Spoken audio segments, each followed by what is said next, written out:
Olá pessoal, bom dia turma. Para quem não me conhece, meu nome é Rafael Câmara, eu sou pós-doutorando do Departamento de Ciência Política da UFMG e estou acompanhando essa disciplina com vocês, junto com o Felipe. Tenho participado da elaboração do material de aulas e tenho acompanhado as aulas de vocês. E o Felipe pediu, nessa aula em particular, para que eu passasse esse conteúdo para vocês nessa aula que é a aula 6, né, da disciplina de Estado Moderno, que se vai falar de Estado e capitalismo na concepção marxista, né? Apesar dessa minha barba aqui agora, esse cabelão, eu não sou. Posso estar com um pouco cara de marxista, né? Brincadeira. Mas não é por isso que o Felipe pediu para eu passar esse conteúdo para vocês, não. Eu, na verdade, a minha área de estudos é muito mais de instituições políticas, de relações executivo-legislativo e outro tipo de análise, mas eu também sou familiarizado com esse conteúdo, já ministrei essa disciplina anteriormente, então vai ser tranquilo aqui essa nossa aula. O texto de base, né, é o texto do Francisco Verfort, né, Marx, Política e Revolução, no livro Os Classes da Política, que é um livro que vocês já conhecem nessa disciplina, já leram capítulos dessa disciplina, que é organizado pelo próprio Francisco Verfort, né? Então, antes de começar a entrar propriamente no conteúdo do texto, é interessante dar um pouco de contexto sobre Marx, né, sobre Karl Marx. Né, nasceu em 1818, então viveu uma época de revoluções, isso é importante para entender o pensamento dele, né? E mais do que isso, né, viveu uma época em que foi possível observar muito consequências das revoluções, né? E pôde observar os desdobramentos da Revolução Inglesa e da Revolução Francesa, né, dado o período histórico que ele viveu, né? Uma característica muito marcante, né, dele é que a sua obra não se preocupou apenas em entender a sociedade em suas diversas esferas, mas também transformá-la, né? Isso é muito importante para entender até mesmo o apelo que a teoria marxista muitas vezes tem, né, um pouco da sua popularidade também, é na sua, não apenas no seu potencial para entender funcionamento da sociedade, funcionamento do capitalismo, mas também como foi um autor que propôs, né, ter muitas receitas e recomendações, né, de como transformar a sociedade. E isso está ligado, né, também um pouco à popularidade da sua teoria, né, com todos os problemas e dificuldades que isso também traz. É mais difícil você fazer uma análise que propõe mudança, né? É, é, Em 1848, Marx acreditava que a revolução era iminente na Inglaterra, né? O Manifesto Comunista ele é escrito que é um panfleto, né? Não tem a intenção de ser uma obra acadêmica propriamente dita, né? Muito mais um panfleto chamando, quase que chamando as pessoas para a revolução. Marx acreditava na iminência dessa revolução. Isso a gente vai discutir isso bastante nessa aula, mas uma coisa que eu acho muito interessante da gente pensar é que eu costumo dizer que cientistas sociais têm um pouco de dificuldade para lidar com Marx. O que eu quero dizer com isso?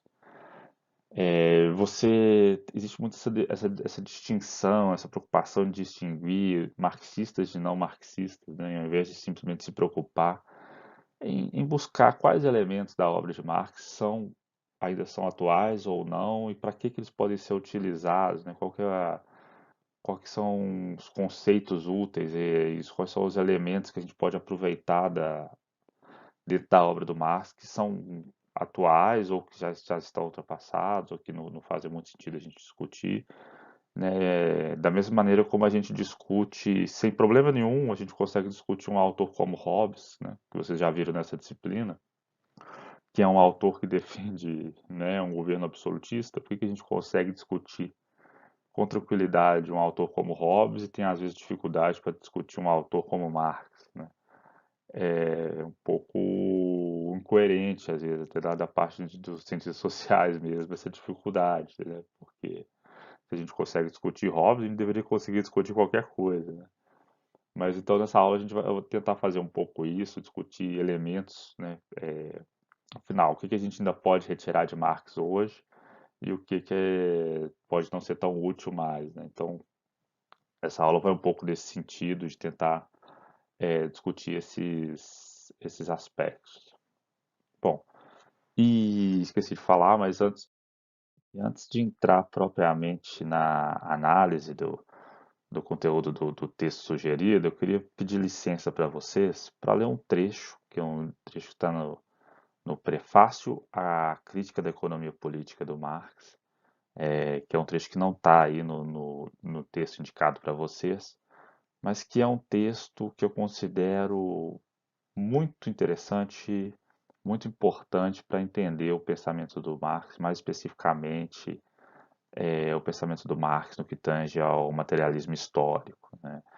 Marx escreveu muito, né? Escreveu muitos livros, é um pensador que transitou sobre diferentes áreas, como economia, história, sociologia, até direito, e às vezes é difícil conseguir sintetizar alguns aspectos da obra dele com base em até um texto só, ou até um livro só, né? Mas no prefácio à Crítica da Economia Política, o Marx tem um trecho ali de pouquíssimas páginas em que ele sintetiza a elaboração do materialismo histórico de maneira exemplar, eu diria, assim, né? Ele teve foi muito feliz assim na síntese que ele fez, né? Então eu acho interessante a gente poder ler esse trecho, que é um trecho que em hoje daria em uma página e pouco, aqui no PowerPoint vai dar umas 3 páginas, mas para a gente entender um pouco com as palavras do Marx, né? Porque vocês estão lendo o texto de um comentador, que é o Francisco Verfort, então vocês poderem ver um pouco nas palavras do Marx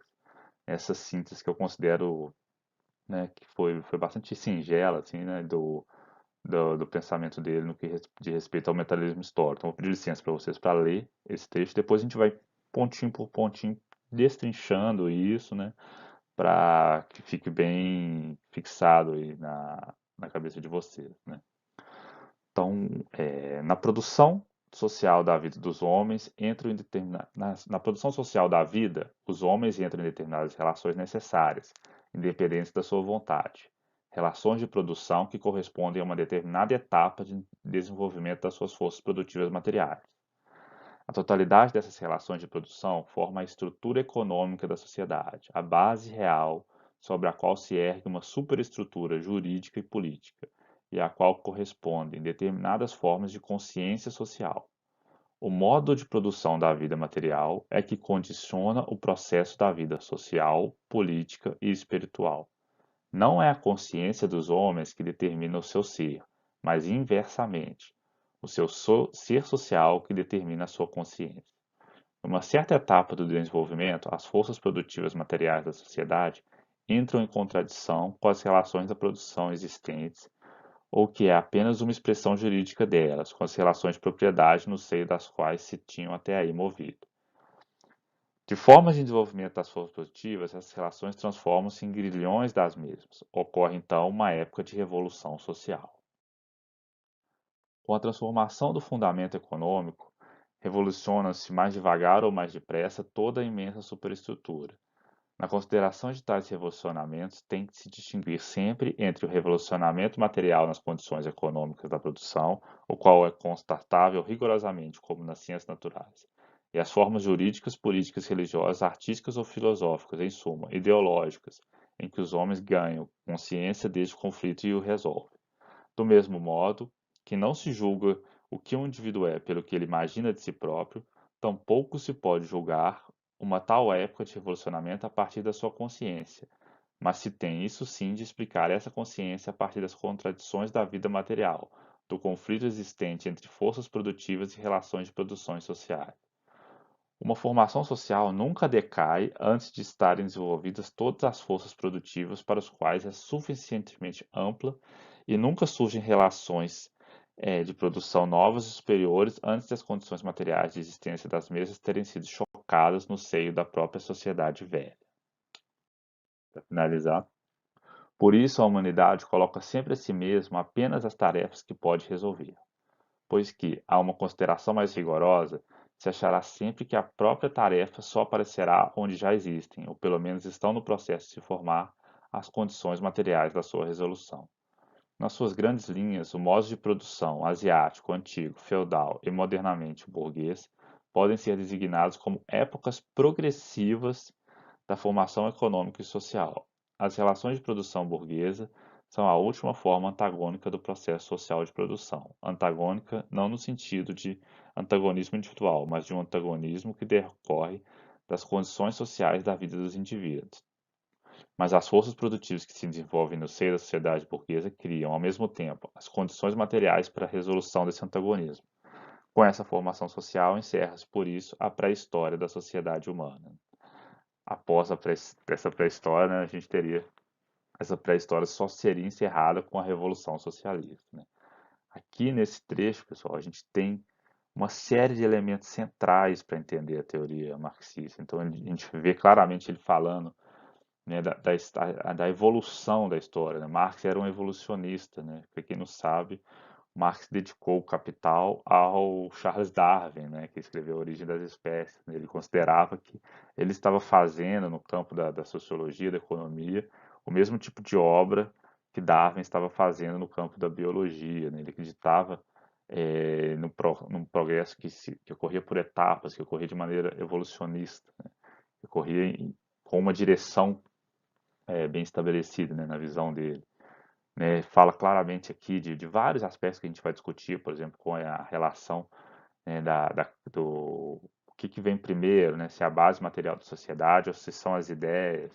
Uma série de textos que ele define o que é infraestrutura, o que é superestrutura, e tudo isso a gente vai ver aqui na aula de hoje. São conceitos fundamentais dentro da teoria marxista e que alguns desses conceitos são bastante úteis para a gente ainda pensar o mundo nos nossos dias, né? Mas então é um trecho que eu não poderia deixar de ler aqui para vocês, porque eu acho um texto muito válido assim, para a gente tentar, né, entrar um pouco mais no pensamento do autor através das próprias palavras dele, que às vezes falta para a gente lê muito obras de comentaristas, né, porque é difícil às vezes dar para passar para vocês diretamente a obra do autor, porque é muito extensa, né? Ele não vai resumir dessa maneira, né? Então, às vezes é muito mais útil passar um comentarista ali que em 15, 20 páginas consegue resumir para a gente o mais importante de diversos livros que os autores escreveram, né? Mas nesse ponto aqui, o Marx tem esse trecho que resume muito bem uma série de aspectos fundamentais da obra dele. Então, achei interessante ler para vocês. Então, vamos começar a explicar isso melhor. Começando sobre essa questão da pensar, né, a relação entre as ideias, consciência, conceitos e a base material, né, que o Marx vai colocar. Né? Então, para o Marx, não são as ideias, a consciência e conceitos que criam a vida real. É o contrário. Né? São os homens que produzem as ideias e conceitos que surgem como emanação direta do seu comportamento material. A classe que dispõe dos meios de produção material dispõe ao mesmo tempo dos meios de produção intelectual. As ideias predominantes são apenas a expressão ideal das relações materiais predominantes apresentadas sob a forma de ideias. É pela crítica da base material da dominação que Marx começa a crítica das ideias da classe dominante.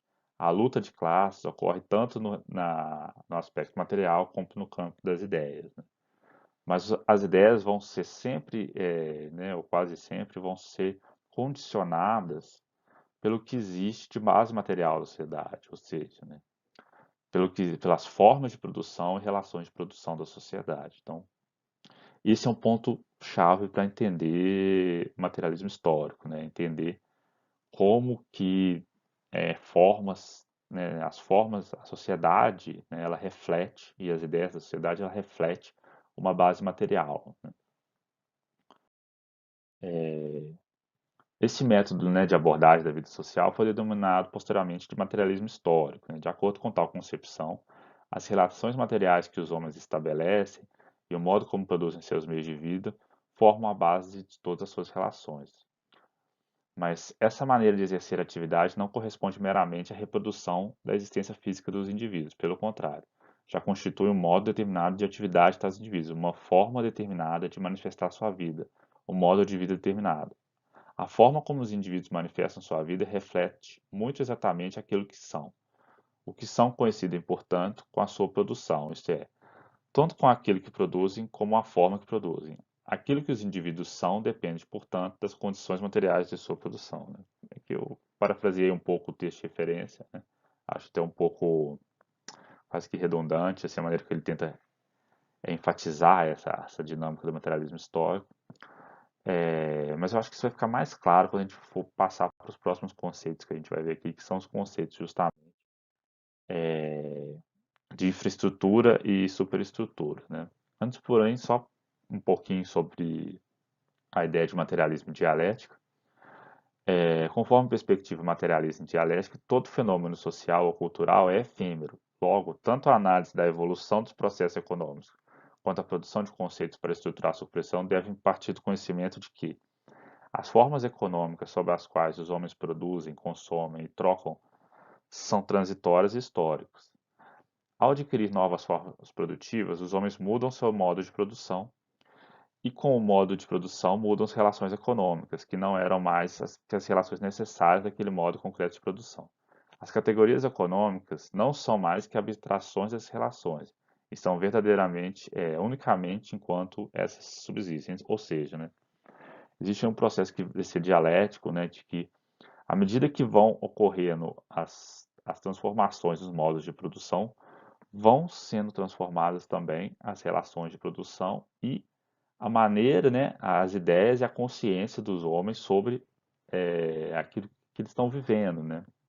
A gente vai falar muito sobre relações de produção também nessa aula, né? As relações de produção são as formas como os seres humanos eles vão desenvolver suas relações de trabalho e distribuição no processo de reprodução da vida material. São as relações de classe também, né? Então, quando a gente vai falar de relações de produção, a gente está falando de relações entre as classes sociais, né? As relações de propriedade vão ser as expressões jurídicas das relações de produção, né? Então, as relações de produção são relações entre classes sociais, entre proprietários e não proprietários. Então, de a gente entender isso, né? Quando a gente está falando de dialética, também, que é um conceito que surge bastante, vocês vão ler aí no texto, né? A gente está falando principalmente, né, de um método, né, de diálogo que busca a contraposição de ideias, que levam a novas ideias. Então, esse método ele vai de entre a dialética ela vem com a proposição de uma tese que vem seguida por uma antítese que posteriormente permite uma síntese, né? Isso não tem como a gente entrar muito aqui, né? Às vezes o pessoal de filosofia passa aulas e aulas discutindo o que é dialética, né? Mas no caso marxista, né, ele vai explorar muito isso, né? Como que as formas de uma determinada forma de produção, né? As forças produtivas, elas vão condicionar uma forma de produção, né, uma relação de produção que vai permitir que essa força produtiva se desenvolva ao máximo, mas que posteriormente vai se tornar um próprio grilhão para o desenvolvimento dessa força produtiva. A gente vai ver isso, né, quando a gente for falar de burguesia e como que Marx enxergava, como que as relações de produção no capitalismo permitiram um desenvolvimento máximo das forças produtivas, mas que em algum momento isso gerou uma contradição, né? E aí vem essa ideia de dialética, que isso teria, né, que futuramente, né, semear a própria superação do capitalismo. É algo que a gente vai ver um pouquinho mais para frente, que eu espero que fique mais claro. Bom, vamos começar aqui a partir para esses conceitos fundamentais que a gente precisa dominar para entender o pensamento marxista, né? E, sem dúvida, um deles é o conceito de infraestrutura, né, que a gente mencionou naquele trecho que eu li, né, da crítica da economia política do Marx, né, que ele fala sobre as relações de infraestrutura e superestrutura, né, e o que é a infraestrutura, né? Infraestrutura nada mais é que o conjunto das forças produtivas e das relações sociais de produção de uma sociedade que forma sua base ou estrutura, que por sua vez é o fundamento sobre o qual se constituem as instituições políticas e sociais.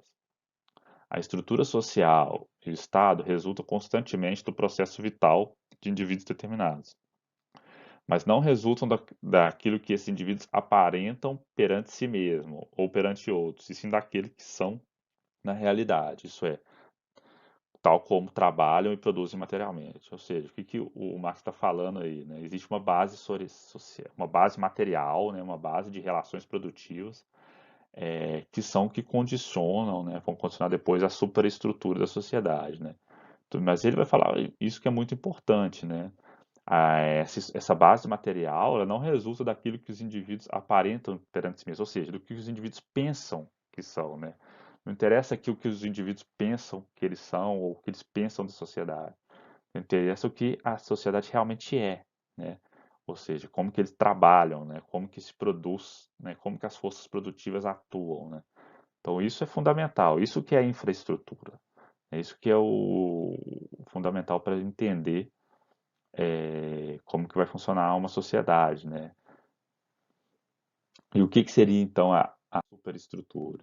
Superestrutura, segundo a concepção materialista da história, na produção da vida, os homens geram também outra espécie de produtos que não têm forma material, né? As ideologias políticas, concepções religiosas, códigos morais, estéticos, sistemas legais de ensino e comunicação, conhecimento filosófico, científico, representações coletivas de sentimentos, ilusões, modos de pensar, concepções da vida e diversos plasmados de um modo peculiar, né? A classe inteira os cria e os plasma derivando de suas bases materiais das relações sociais correspondentes. Então, tudo isso que a gente está lendo aqui, ideologias políticas, concepções, então, ideologia, religião, códigos morais, as leis, né? Tudo isso seriam criações que não são diretamente, né?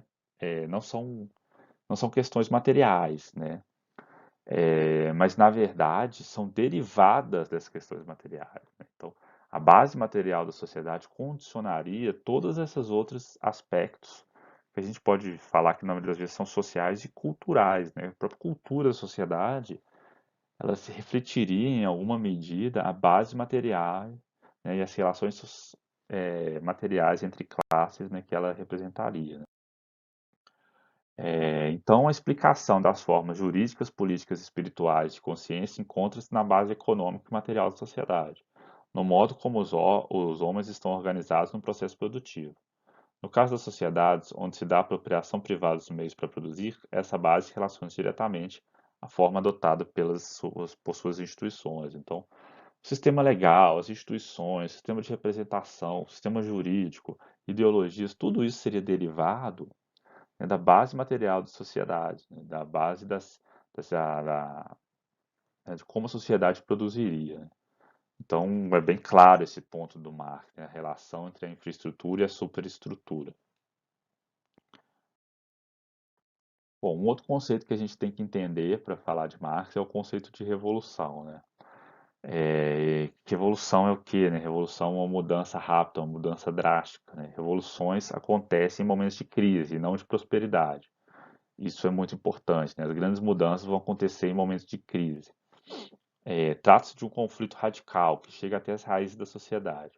Para esse conflito não pode haver nem pacto, mas sim uma guerra de vida ou morte. Então, o momento de revolução não é momento de reforma, não é momento de se chegar num novo consenso, de diálogo, de se pactuar. Não, a revolução se resolve com vida ou com morte. A revolução é uma mudança radical, né? E as revoluções elas acontecem quando há um choque de dois fatores, né? As forças produtivas e o regime de produção. As revoluções são transformações sociais de alcance global, isso é, transformações sociais que dizem respeito à sociedade em conjunto, ou seja, quando o modo de vida, né, que todas as relações, né, a superestrutura da sociedade já não dá conta mais de acomodar as forças produtivas e principalmente o progresso dessas forças produtivas, é o momento que a revolução ela pode acontecer, né? E para entender também como se chega à revolução, né, precisa a gente entender também o conceito de burguesia, né? Qual que é o papel da burguesia para que possa acontecer a revolução, né? O que é a burguesia? A burguesia é a classe dominante do sistema capitalista de produção. Então, no capitalismo, a burguesia é a classe dominante, é a classe que detém os meios de produção. A burguesia ela só pode existir sob a condição de revolucionar incessantemente os meios de produção e, por consequência, as relações de produção e com isso todas as relações sociais. Então isso é muito interessante, assim. A burguesia, para o Marx, ela tem um papel fundamental dentro do sistema capitalista. Qual que é esse papel? É mudar e revolucionar incessantemente os meios de produção, né? A burguesia ela seria fundamental na história da humanidade, né, segundo Marx, porque ela teria esse papel, né, de proporcionar mudança e aprimoramento mesmo, né, incessante das forças produtivas, né? A burguesia ela teria esse papel, né, de fazer com que o capitalismo, né, fosse esse estágio da humanidade em que se teria um desenvolvimento material, né, no sentido de que, em termos, por exemplo, de produtividade, desenvolvimento tecnológico, que não se teve em nenhuma outra fase da humanidade, né? Isso seria graças à burguesia. A burguesia teria esse papel, né? E que seria um papel que, na teoria marxista, ele seria fundamental até para poder acontecer a revolução, porque a revolução, para acontecer, teria que haver um desenvolvimento material prévio, que seria muito importante para que se pudesse fazer a revolução. Deveria ter se primeiro chegado a um desenvolvimento das forças produtivas muito grande, né? E isso seria o papel da burguesia proporcionar, né? Então, Marx vai falar também que descrever uma classe é confrontá-la com sua tarefa revolucionária. No caso da burguesia, essa capacidade de expansão criativa e destruidora, né? Acaba por destruidora porque no sentido que revoluciona o que vem antes, né? Acaba por estabelecer as condições de sua própria destruição, pois esta forma de atuação burguesa que irá resultar no estabelecimento de uma massa proletária. A burguesia cria seus próprios coveiros, né? Essa que seria um pouco assim a predição do Marx, né? Então o Marx quando ele diz né, que a gente tem que entender a classe, né? A partir da sua tarefa revolucionária, a gente tem que entender aquela ideia, né, que eu tentei passar para vocês, de que Marx ele trabalha numa paradigma, né, de evolucionismo, né? Então ele enxerga as etapas de desenvolvimento humano, as fases de desenvolvimento de produção humana, como fases, estágios, né, que vão suceder um após o outro, né, e que dentro dessa história, dentro da humanidade, né, a burguesia vai ter um papel fundamental, né, que é de desenvolver as forças produtivas até permitir que elas, digamos assim, né, que a humanidade esteja pronta para fazer a revolução socialista, né. E aí a gente vai ver mais para frente, né, quando ele vai dizer, né, que a burguesia acaba de estabelecer as condições de sua própria destruição, né, que a gente vai chegar a isso mais para frente, né, que num trecho específico disso que a gente vai falar sobre as contradições da sociedade, da burguesia e da sociedade da época que Marx viveu, né, especialmente aonde o capitalismo já estava mais avançado, né, lembrando que o Marx achava que a revolução socialista deveria acontecer primeiro, primeiro justamente onde o capitalismo tivesse mais avançado, né? No caso, ele previu que isso aconteceria na Inglaterra, né? Claro que isso não aconteceu, né? Mas dentro da teoria dele, isso que faria mais sentido. Bom, então aqui uma coisa muito importante para a gente entender. A gente falou agora de burguesia, né? E a gente tem que falar também, se falar de burguesia, sobre a diferença da emancipação política e emancipação social, né? Porque agora nas últimas aulas a gente viu quando a gente leu sobre Locke, quando a gente leu sobre Montesquieu, né, a gente viu autores que viram com bons olhos o que Marx chamava de revoluções burguesas, né, que a gente está falando das revoluções liberais, né, que a gente viu nas últimas aulas, né. E aqui a gente vai ver em primeira mão, a gente vai ver as primeiras críticas, né, que esses autores sofreram, né. Acho que até no slide da última aula falava que a gente viria um pouco de críticas ao liberalismo, né. Marx, sem dúvida, apresenta uma crítica ao liberalismo, né, aos autores que já vieram antes dele ali, exaltando as revoluções liberais, né. Então, Marx vai falar é, que, as revoluções burguesas, né, como a Revolução Francesa, a Revolução Inglesa, elas podem ter até trazido algumas liberdades, né? Mas não trouxeram emancipação social, né? Marx vai falar que tudo bem, o que as revoluções burguesas fizeram foi libertar os burgueses, digamos assim. O que ele quer dizer com isso, né? Quer dizer que a liberdade que essas revoluções trouxeram, elas ficaram restritas a quem já tinha, né, propriedade de meios de produção, mas principalmente aqueles que tinham uma certa renda, né, e não a sociedade como um todo, né. Quem é livre no sistema capitalista, né, é aquele que detém o capital, né, aquele que tem dinheiro para poder fazer aquilo que bem entender, né. De certa forma, assim, eu acho que esse é um ponto importante da gente entender. Acho que a gente precisa entender, né? Claro que quando a gente vai lendo aquela sequência de autores, né? Começando pelo Hobbes, Maquiavel e suas soluções ali que não são nada liberais, né? Quando a gente vai progredindo, vai lendo Locke, vai lendo Montesquieu, a gente vai simpatizando mais com esses autores, vai conseguindo entender a importância desses autores, né?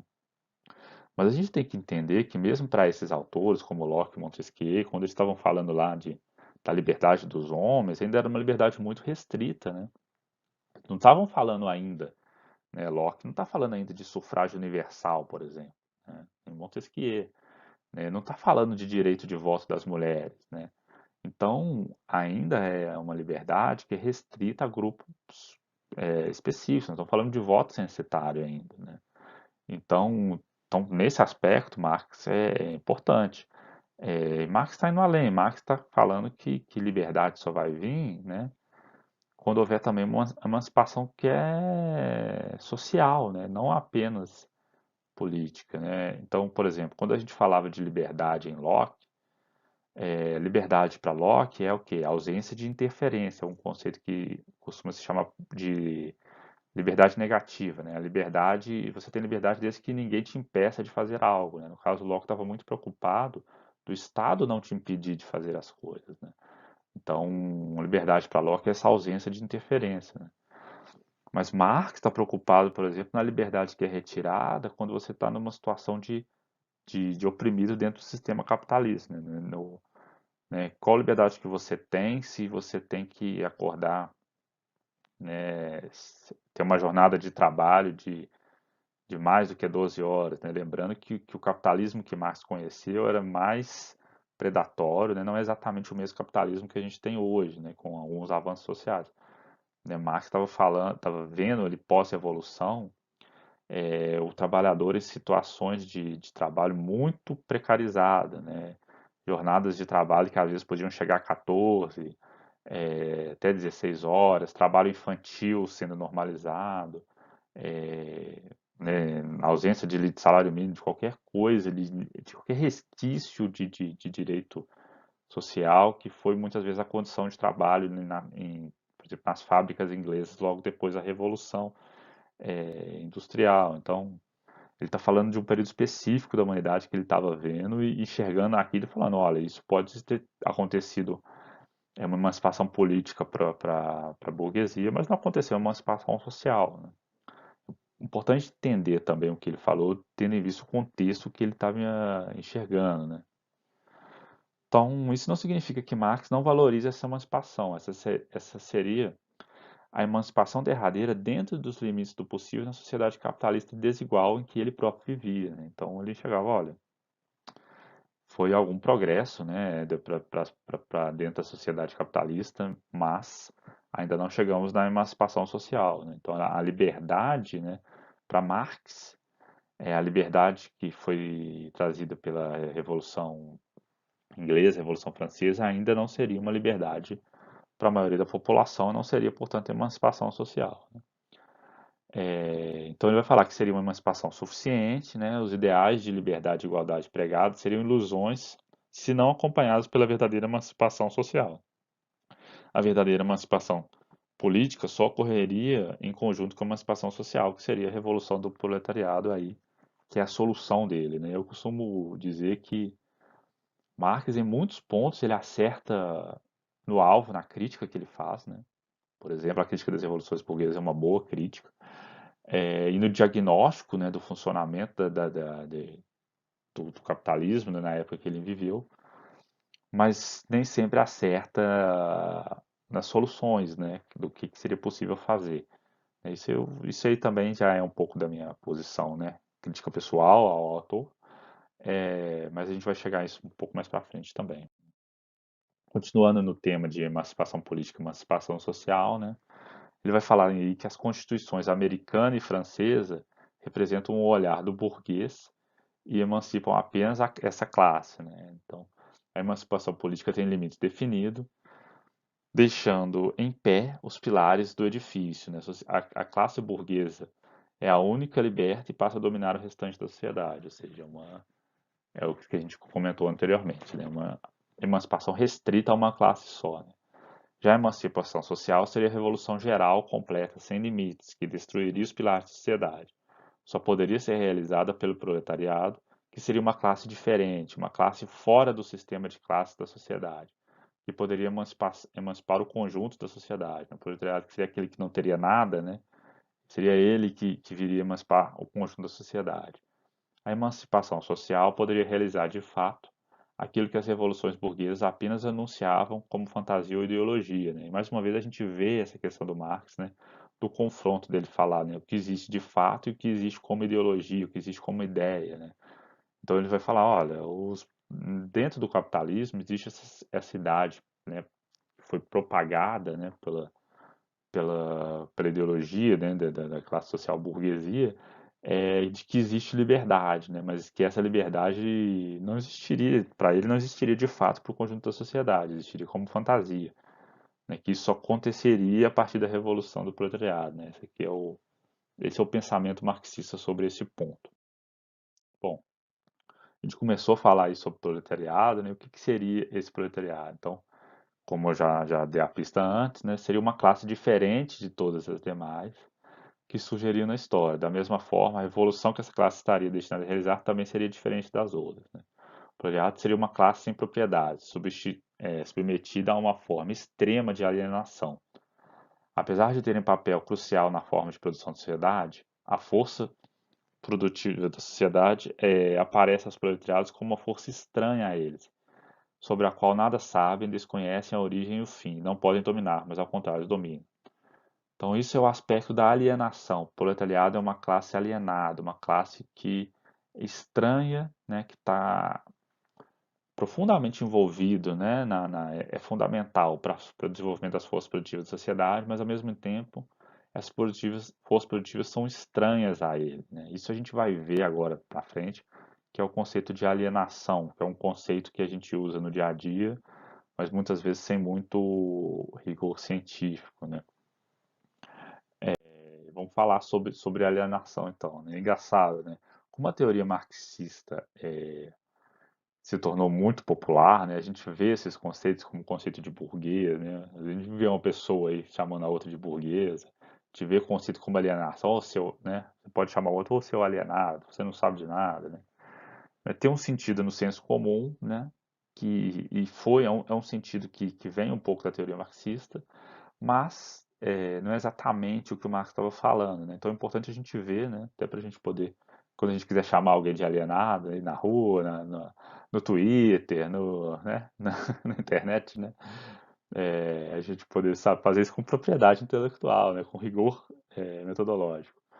Né? Então vamos falar assim, quais são os sentidos, né? Tem três sentidos básicos que o Marx vai dar, né, a esse termo alienação na obra dele, né? Então ele vai falar: o trabalhador relaciona-se com o produto do seu trabalho como algo alheio a ele, né? Sempre a alienação tem esse sentido de estranhamento, de algo que é alheio a você, né?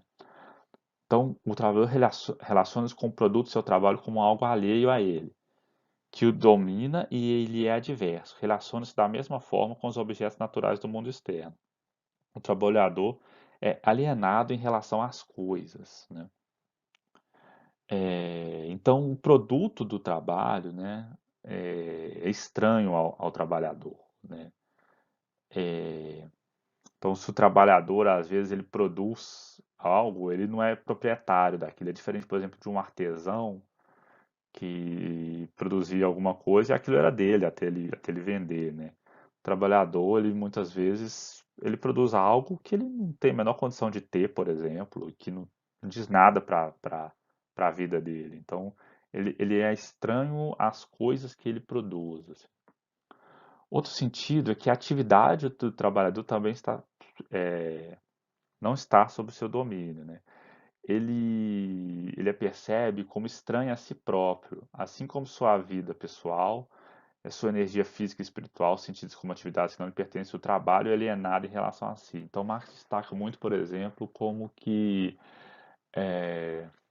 muitas vezes o trabalhador ele é especializado e ele produz apenas, por exemplo, uma parte, né, uma peça que vai ser usada, por exemplo, numa fábrica lá de tear, numa fábrica de tecido, e ele não domina o trabalho inteiro, né? Ele não domina a produção do seu trabalho do início ao fim. Ele só domina uma parte da sua atividade, né? E aquilo é pouco, né? Ele não se realiza através do seu trabalho, né? O trabalho é apenas uma coisa que drena a sua atividade, né? Mas ele também não domina o seu trabalho como um todo, né? Numa produção de algo do início ao fim. E por fim, né, a vida genérica ou produtiva do ser humano torna-se apenas meio de vida para o trabalhador, ou seja, seu trabalho, que é a sua atividade vital, consciente que distingue dos animais, deixa de ser livre e passa a ser unicamente meio para que sobreviva. Portanto, do mesmo modo como o operário se vê rebaixado no espírito e no corporal à condição de máquina, fica reduzido de homem a uma atividade abstrata e a um estômago, ou seja, o trabalho é apenas um meio de subsistência, não é um meio de realização. O trabalho produtivo acaba por tornar-se uma obrigação para o proprietário, o qual, não sendo possuidor dos meios de produção, é compelido a vender sua atividade vital, ou seja, o trabalho é apenas algo que o trabalhador vende, né, a sua força produtiva, e, e que ele não se realiza dessa maneira. Então ele é estranho ao próprio trabalho, né? Então ele é estranho, o trabalhador, ele é alienado porque ele é alienado em relação às coisas, entre a própria coisa que ele produz, às vezes o produto que ele produz, né? Isso é comum no capitalismo, né? Às vezes, por exemplo, você nunca usufrui do produto que você produz, né? Ele também ele não domina esse trabalho, então ele não domina seus diversos aspectos, né? Ele fica alienado em relação a isso e ele também não usufrui, não se realiza nesse trabalho, né? Então tem uma passagem aqui que é uma passagem que eu considero bastante eloquente, né? Quando a gente lê algumas dessas passagens, a gente entende um pouco da popularidade da teoria do marxista, né, de Marx, né, porque alguns pontos a gente pode até se identificar um pouco, né? Então ele vai falar, né, não é para ele, né, o trabalho, mais do que um meio para poder existir. Ele trabalha para viver. O operário nem sequer considera o trabalho como parte de sua vida. Para ele, é antes um sacrifício da sua vida, né? É uma mercadoria por ele transferida a um terceiro. Por isso, o produto de sua atividade não é tampouco o objetivo dessa atividade. O que o trabalhador produz para si mesmo não é a seda que tece, nem é o ouro que extrai da mina, nem é o palácio que constrói. O que produz para si mesmo é o salário, e a seda e o ouro, o palácio, reduzem-se para ele a uma determinada quantidade de meio de vida. Talvez a um casaco de algodão, umas moedas de cobre, um quarto num porão. E o trabalhador que tece, fia, perfura, torneia, cava, quebra pedras, carrega durante 12 horas por dia, são essas 12 horas de tecer, fiar, tornear, construir, cavar, quebrar pedras a manifestação de sua vida, da sua própria vida? Pelo contrário, para ele a vida começa quando terminam essas atividades. À mesa de sua casa, no banco do bar, na cama. As 12 horas de trabalho não têm para ele sentido algum enquanto tecelagem, fiação, perfuração, mas somente como meio para ganhar o dinheiro que lhe permite sentar à mesa, ao banco no bar, a deitar-se na cama. Se o bicho de seda fiasse para ganhar seu sustento como lagarto, seria o autêntico trabalhador assalariado, né? Então, acho que aqui ele resume bem o que é alienação, né? Em vários aspectos, né? Quer dizer, alienação, né, tem a ver com essa relação muito forte, né, com as coisas, com o trabalho, né, e com o que o trabalhador tem que fazer com a sua própria vida, né? As 12 horas de trabalho, e aí reforça essa questão da jornada de trabalho, né, muitas vezes que era excessiva, né, que Marx observava, né, após Revolução Industrial, é, eram horas que não valiam praticamente nada, né, para a realização pessoal do trabalhador, na visão do Marx, né? Então, o trabalhador ele tinha que passar, né, né, o trabalhador tinha que dormir, tinha que trabalhar, né, e o que sobrava para ele para poder viver, né, para ir para a mesa de casa, para o banco do bar, né, é muito pouco, né? Lembrando vamos pensar um pouco também no tipo de trabalho que a gente está falando. Estamos falando de trabalho de fábrica, né? Trabalho em condições insalubres, né? Na maioria das vezes, nós estamos falando de, né? Segurança do trabalho não estava muito avançada, né? Então, periculosidade também, né? O trabalhador não estava ganhando nada mais por isso, né? Por insalubridade, né? Por estar respirando ali o pó na fábrica, sem condições para isso, sem tecnologia para mitigar isso, com condições de se cortar, de ser, às vezes, ter uma mão amputada na fábrica, né? Péssimas condições, jornada muito grande. Então é para isso que o Marx está olhando quando ele está falando sobre alienação, né? Ele está olhando para condições específicas que ele observava, né? Condições reais. Ele está certo nisso, né? De falar que ele não está preocupado com a ideologia, com o que as pessoas estão pensando. Ele está preocupado com o que ele está vendo ali na base material da sociedade. E o que ele está vendo são essas condições de trabalho, né? De vida do trabalhador pós-revolução industrial, né? É claro que antes da Revolução Industrial também a condição era muito ruim, tá, gente? A história da humanidade, né, embora a gente às vezes tenha dificuldade de chegar a isso, né, a história da humanidade, ela, de maneira geral, né, quando você olha no longo prazo, né, as condições de vida melhoram muito, né? Não é à toa que você tem indicadores, por exemplo, como expectativa de vida, que melhoram demais, né, através dos séculos. Existem indicadores objetivos que a gente pode olhar, que a gente vai ver que a humanidade ela progride sim, apesar de que às vezes a gente acha que a nossa época é uma época muito ruim, né, porque a gente vê os problemas. Se você pegar indicadores objetivos, como por exemplo expectativa de vida ao nascer, mortalidade infantil, esse tipo de coisa, né, que são indicadores que a gente pode comparar e falar, não, quando você diminui a mortalidade infantil, é um sinal de progresso da humanidade, sem dúvida, né? Isso no geral, isso tende a melhorar com o decorrer do século, né? Então, em certo sentido, né, a vida pós-revolução industrial certamente devia ser melhor do que alguns séculos antes. Mas, não obstante, era uma vida dificílima, né, para o trabalhador, né? Então, o Marx estava olhando para isso, né? E ele é bastante eloquente, né? A gente simpatiza com o que ele está falando aqui sobre o trabalhador nessas condições, né?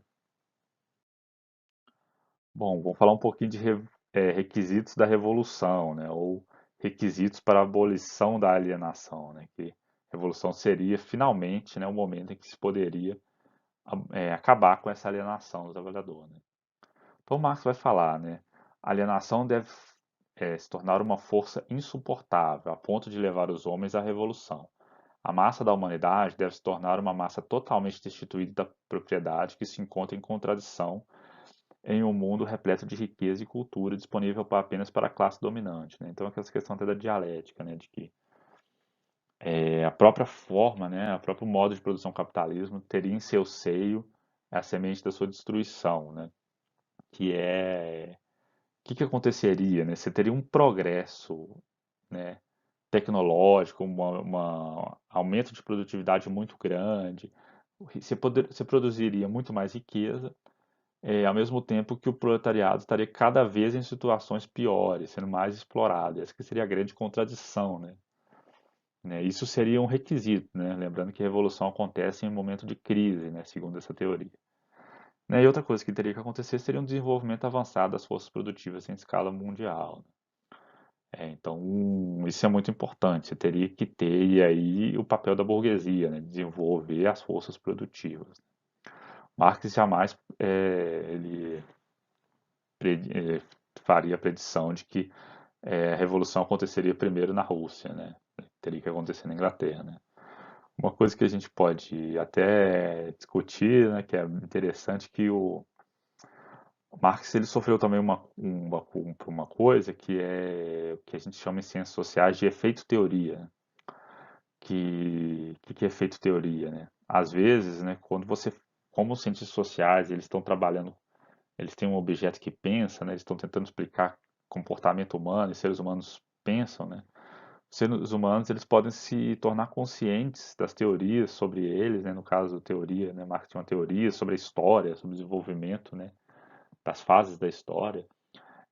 Os seres humanos, eles podem se tornar conscientes dessa teoria e essa teoria pode afetar o próprio comportamento humano, né? Então a teoria, ela pode mudar o comportamento daquele objeto que ela tentava explicar, né? Então o marxismo certamente sofreu disso. Ele se tornou tão popular, né, que as pessoas, né, por conhecerem o marxismo, passaram a querer fazer revolução marxista, né, fazer revolução socialista. Mesmo às vezes em condições que o próprio Marx poderia achar que uma sociedade não estivesse pronta para fazer essa revolução. Então isso é muito interessante, né? Isso a gente chama de efeito teoria, né? Quando a teoria pode causar modificações no próprio objeto que ela está tentando explicar, né? Isso é problema de ciência social, né? Como é que eu vou dizer, né?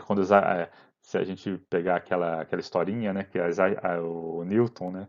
Caiu uma maçã na cabeça dele, fez ele pensar na gravidade. Aquela história provavelmente é uma anedota, né? Aquilo provavelmente é mentira, nunca aconteceu, né? É só uma ilustração, mas brincando um pouco com isso, né? A maçã não dá a mínima, né? Se Newton escreveu ou não a lei da gravidade, né? Nenhuma maçã ficou sabendo da lei da gravidade e falou, ah, então agora eu tenho que cair mesmo, né? Ou ficou sabendo da lei da gravidade e falou, não, eu vou lutar contra isso, né? Eu não quero que essa teoria se concretize. A maçã não dá a mínima para isso. Mas, seres humanos, quando você faz uma teoria sobre eles, essa teoria pode afetar seu comportamento, sim, né? De várias maneiras diferentes. Então, é interessante pensar sobre isso, torna mais complexa a análise social.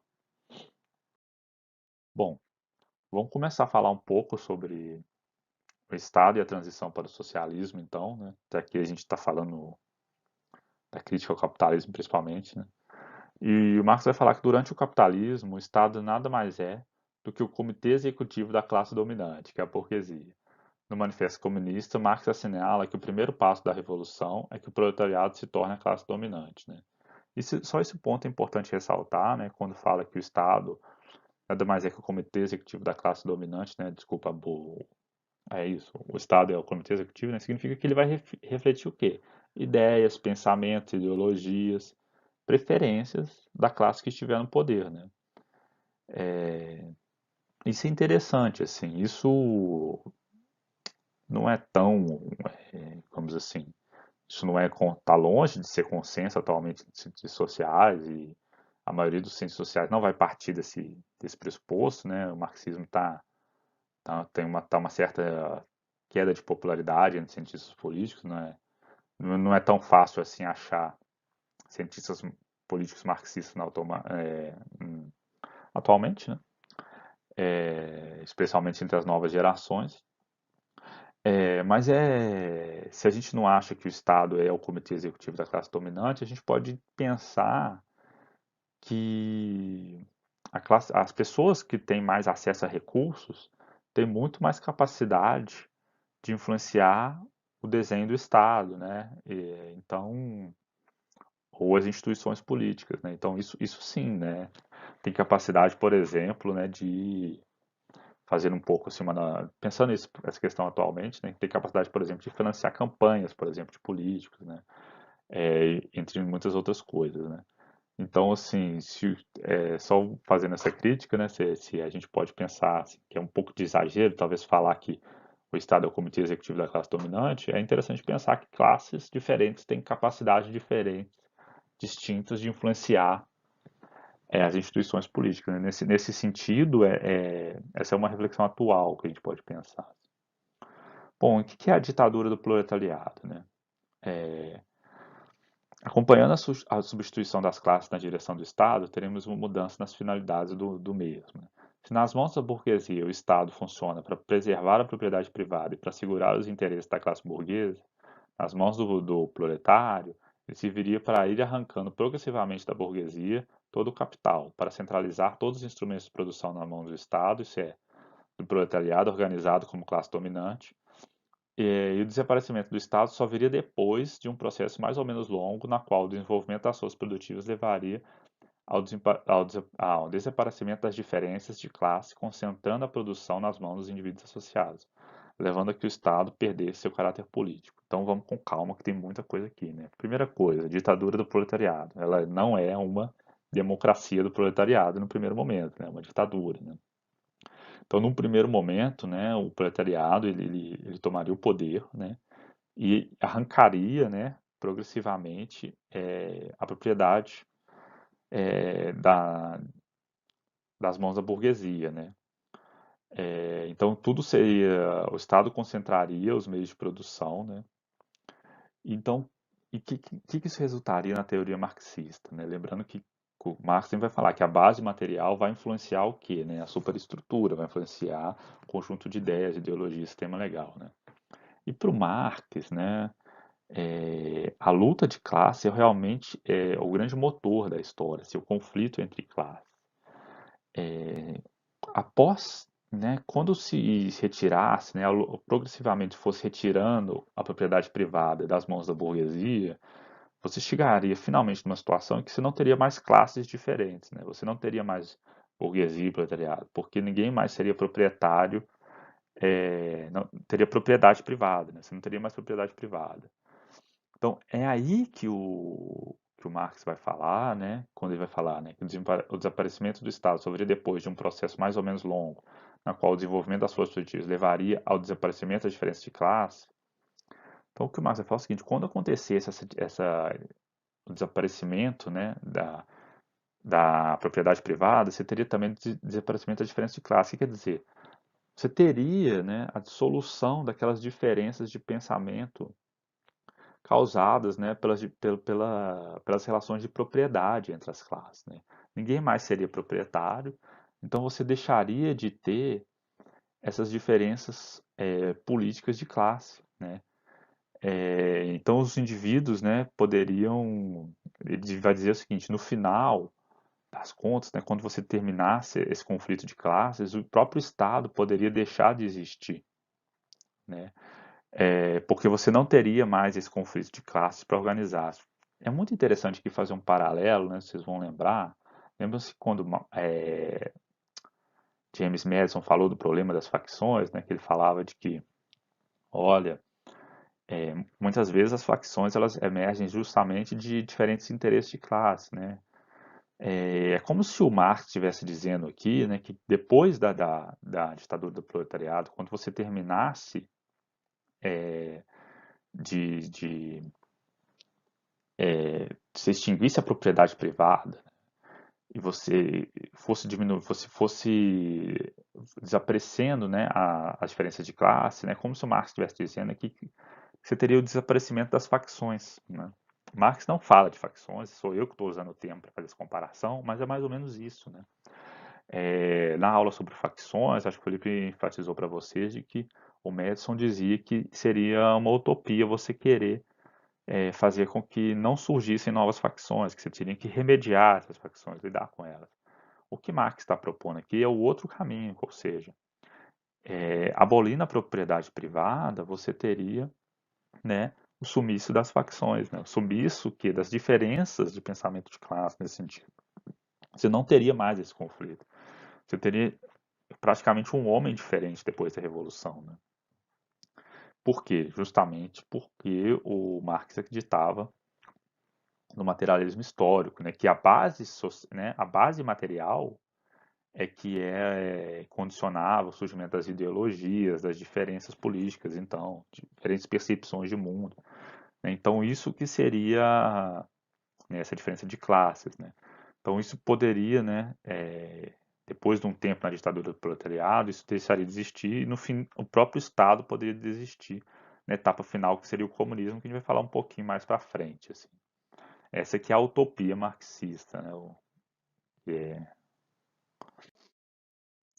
É, Antes, porém, né, só ressaltar aqui um trecho sobre a iminência da revolução, né, que eu enfatizei ali atrás, sobre tanto as condições necessárias para acontecer a revolução e também as contradições da sociedade que levariam a revolução, né? Então eu separei mais um trechinho, né? Porque eu acho sempre interessante ler uns trechinhos para a gente ler e depois ir explicando, de qual que seria o estágio máximo dessa contradição da sociedade, que seria da iminência da revolução.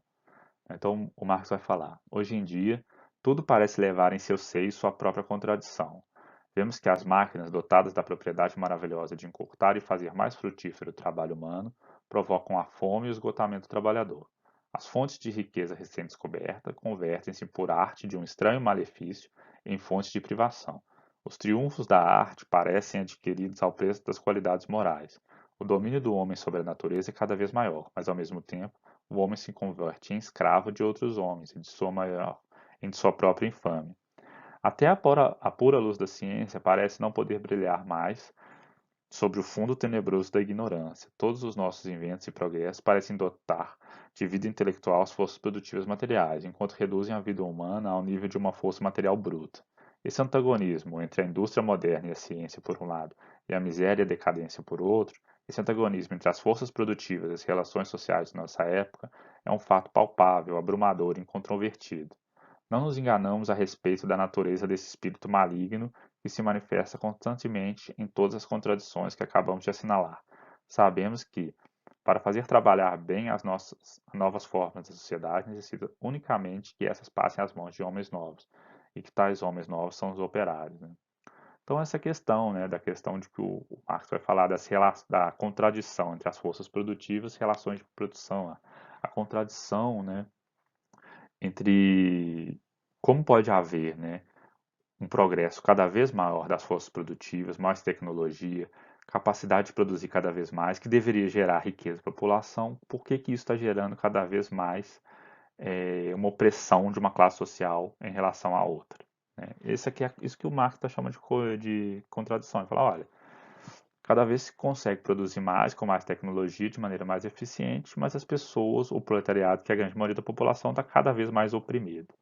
Então ele vai falar que isso chegaria numa situação insustentável, né, que não teria como isso, isso ter prosseguimento por muito mais tempo. Por isso que ele acreditava na iminência da revolução, que a revolução estava próxima, né, especialmente na Inglaterra. Ele acreditava que era questão de tempo que isso fosse acontecer, né. Nas próximas aulas a gente vai até discutir, vai ter alguns textos que a gente vai discutir por que que isso não se concretizou.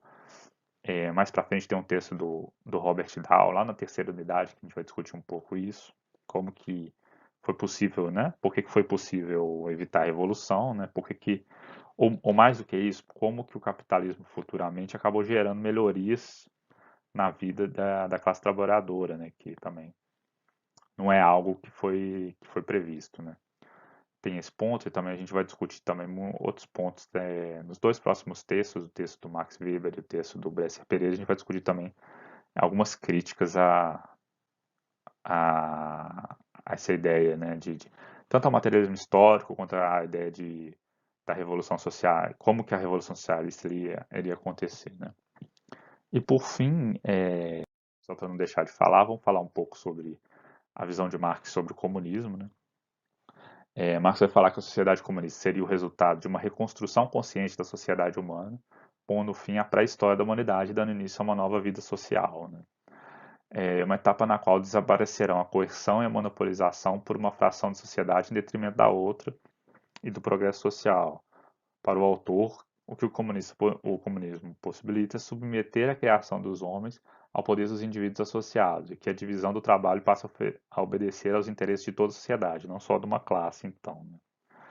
Né? Como eu já falei, acho que antes, né, talvez esteja até repetitivo agora, eu acredito que o Marx ele foi muito mais sistemático, foi muito mais rigoroso a oferecer, né, a sua teoria da história, do materialismo histórico e a crítica ao capitalismo, do que foi ao propor a solução, né, e o que viria, a superação do capitalismo que viria. Né? Marx escreveu muito mais, mas muito, muito, muito mais sobre o comunismo, desculpa, sobre o capitalismo do que ele escreveu sobre o comunismo. Ele não detalhou tão bem como seria o comunismo, como poderia ser essa passagem da ditadura do proletariado para o comunismo, ou seja, como que se poderia no final, né? Porque o comunismo é a fase final onde o Estado já está abolido, né? Não se precisa mais do Estado, né? Isso é colocado de maneira, na minha opinião, um pouco vaga, assim. Talvez ele próprio pensasse de que, né, como ele também, né, estava inserido ali no sistema de produção capitalismo e o pensamento dele também era influenciado por aquilo que ele vivia, né, de base material, talvez ele próprio não pudesse visualizar com tantos detalhes como seria o comunismo. Não sei, isso aí é especulação minha, mas o que é fato é que ele escreveu muito menos sobre o comunismo e eu diria de maneira muito menos rigorosa do que ele escreveu sobre o capitalismo, né? Então, garantir a apropriação social das condições de existência, ou o que é isso, apropriação social das condições, né? A garantia, né, a apropriação social das condições de subsistência, né? Extinguir-se-ia a contradição entre o indivíduo privado e o ser coletivo, sendo geradas condições para a liberação das capacidades criadoras humanas, promovendo a instalação do reino da liberdade, o qual só começa quando se deixa de trabalhar por necessidade de condições impostas desde o exterior, ou seja, quando você não precisasse mais vender a sua força de trabalho só para sobreviver, né? Quando você não precisasse mais passar 12 horas por dia na fábrica, esperando esse seu turno de trabalho acabar, para você começar a viver sua vida lá, como citando, né? Na mesa do bar, né? Né, quando você finalmente terminasse de trabalhar, né? Você poderia passar a se realizar e ter liberdade plena, digamos assim, plena na sua vida, né? Então vou ter um trechinho aqui para terminar. Que Marx fala, né? Com efeito, desde o momento em que o trabalho começa a ser repartido, cada indivíduo tem uma esfera de atividade exclusiva que lhe é imposta e a qual não pode sair. Quer dizer, o indivíduo é caçador, pescador, pastor ou crítico e não pode deixar de ser, se não quiser perder os meios de subsistência, né? É assim que funciona o capitalismo. Na sociedade comunista, porém, onde cada indivíduo pode aperfeiçoar-se no campo que lhe aprouver, não tendo por isso uma esfera de atividade exclusiva, é a sociedade que regula a produção geral e possibilita fazer hoje uma coisa, amanhã outra, caçar de manhã, pescar à tarde e pastorear à noite, fazer crítica depois da refeição. E tudo isso ao meu bel prazer, sem por isso me tornar exclusivamente caçador, pescador ou crítico, né? Esse é a utopia comunista, né? O que poderia ser feito, qual que seria as possibilidades humanas, né? O que o ser humano poderia atingir uma vez garantidas as condições da sua existência, né? Quer dizer, o Marx está falando aí que é o seguinte, olha,